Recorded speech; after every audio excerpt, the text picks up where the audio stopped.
நாட்டுக்கோழி முட்டை 4 வச்சுருக்கு. கடலை எண்ணெய் 2 ஸ்பூன் ஊற்றிக்கலாம். சோம்பு 1/4 ஸ்பூன் போட்டுக்கலாம். பச்சை மிளகாய் 3 மிளகாய் போட்டுக்கலாம். பெரிய வெங்காயம் ஒரு பெரிய வெங்காயம் ஒன்று நறுக்கி வச்சுருக்கு, அதை போட்டுக்கலாம்.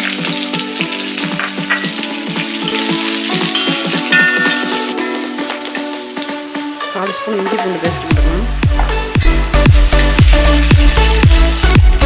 தக்காளி 2 தக்காளி, பெரிய தக்காளி அரைச்சி தக்காளி ஊற்றணும்.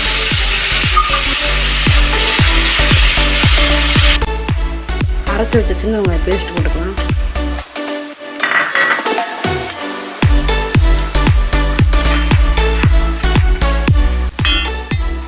நல்லா வதங்கிறதுக்கு உப்பு போட்டுக்கலாம்.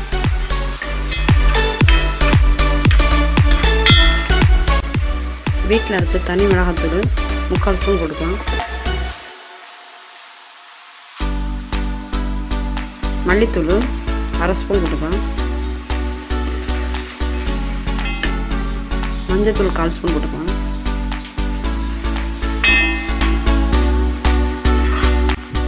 மிளகும் சீரகமும் அரைச்சி வச்சிருக்கு 1/2 ஸ்பூன் போட்டுக்கலாம். இப்போ தண்ணி கொஞ்சம் ஊற்றிக்கலாம். இப்போ உப்பு எப்படி இருக்குன்னு பார்ப்போம்.